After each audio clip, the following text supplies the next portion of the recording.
Huawei P30 Pro is glued shut, probably with more glue than any other phone I've taken apart recently. That's good news for the water resistance, but bad news for repairs. I'm using a glowing hot heat gun to warm up the back glass and soften the adhesive under the panel. Then I'll use a large suction cup, which I'll link in the description, to pull up on the glass while simultaneously sliding my sharp razor through the gap next to the frame. Some people use thin plastic tools for this, which might be smart if you value your fingers. Using my metal pry tool to keep the glass propped open so it won't re-adhere, I'll keep the whole thing hot while gently slicing around the curved edges till the whole back panel is loose. Remember that the top glass is glass, and the bottom layer is worth about $1,000, so one wrong move in either direction could be devastating. No pressure.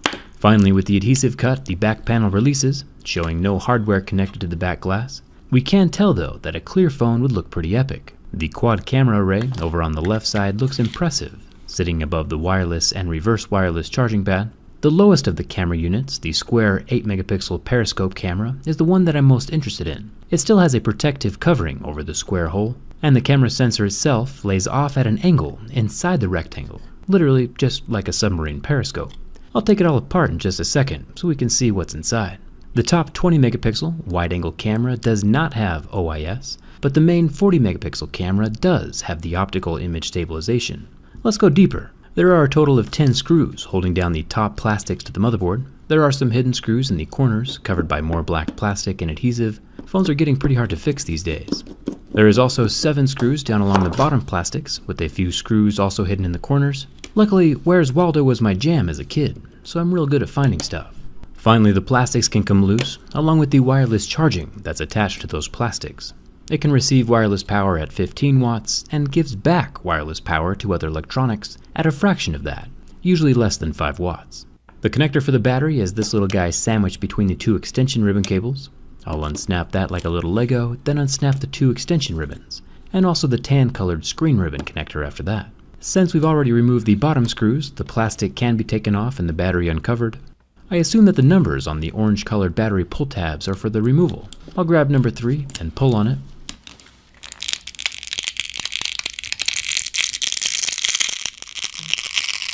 And the whole battery comes out of the frame. This massive lithium-ion block is 4200 milliamp hours and rests inside the rather stunning guts of the P30 Pro. The P30 Pro is milled from a solid block of aluminum. As you can see from the markings running diagonally along the battery cavity, after the phone's shape is cut out of the block, its silver aluminum is dipped into an anodizing bath to give the frame color, before adding all the circuitry, hardware, and electronics. Down here at the bottom we have our SIM card slot. I'll remove that little guy and the charging port can come out. This time around we have an orange ring around the USB-C port tip. Pretty nifty. I can unplug the underscreen fingerprint scanner and the loudspeaker Lego style ribbon connector and detach the 2 wire connectors that run alongside. The tiny circuit board has its little slot for the SIM and proprietary nano memory card slot. Then the loudspeaker can come out. As far as waterproofing goes on the Huawei P30 Pro, we have the standard water-resistant mesh over the loudspeaker holes and a circular white water damage indicator next to the SIM card tray. And we also have impermeable white stickers over the microphone holes. One question I get a lot is, "Hey Jerry, I accidentally stuck my ejector tool in the wrong hole. Did I damage anything?" The answer is no. Pretty much every phone is built the same way. The microphone hole fits the ejector tool, purely by coincidence, but the white impermeable layer is off to the side of the shaft and not directly at the end. So no matter how deep you go, the tool won't puncture any of the water resistance or poke the microphone hardware. It's just good practice to get it right the first time. The underscreen fingerprint scanner has its own baby extension ribbon. Kinda weird. Then the optical fingerprint scanner can pull away from its little cavity in the frame, revealing a hole in the screen that it takes pictures of your fingerprint through. What you're seeing here is the actual underside of the pixels in the display. While the screen is turned on, the pixels light up, illuminating your fingerprint ridges. Then the sensor takes a picture to match it with the data stored in the phone, and then unlocks the phone if it's a correct match. Pretty cool tech. Let's check out the motherboard and its 5 cameras. There's 6 total cameras in the phone if you count the optical fingerprint scanner. With the motherboard out of the frame, we immediately see 2 circular vibrators and a lot of thermal paste over the top of a rectangular copper inlay. It's not a heat pipe, but it's still better at absorbing hot temperatures than bare aluminum. The dual vibrator setup is strange, but let's check it out.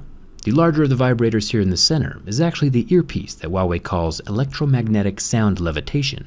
This little guy projects sound through the screen. Then the little guy over here on the right handles all the notification vibrations. There is an infrared LED built right into the motherboard that shines through the black circle on top of the phone. This controls TVs and other remote-controlled tech. This phone has quite a lot of features, and we're finally getting to the good stuff, the cameras. The front camera on the P30 Pro is a 32 megapixel beast with no optical stabilization. Out of the 4 rear cameras, 3 of them are stuck together in the same L-shaped metal housing. I'll unplug the 3 ribbons and then pull the block out of the motherboard.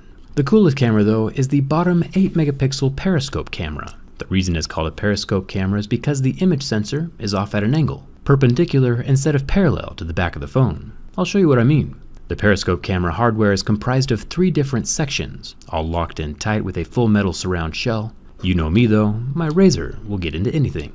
Each side of the metal surround can snap off with a bit of force.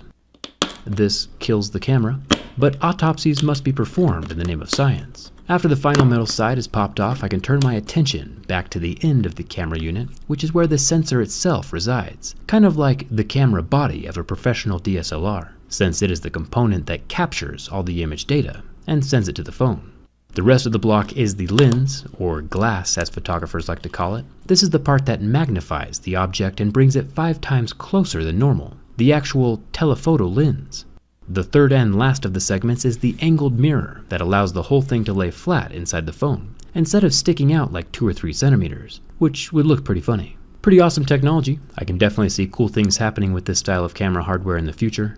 If you think about it, this 5 times zoom lens is taking up maybe 30 or 40% of the lengthwise space inside the phone. By laying even more camera hardware flat inside the body, we could definitely see 10 or 15 times optical zoom with the right magnification and mirror combination. Congrats to Huawei for pioneering this idea. People are gonna go pretty nuts when Apple comes up with it in a few years. I'll get the charging port back into its slot in the frame and drop the bottom plastics back on top again, then scooch the battery back into its position inside the phone.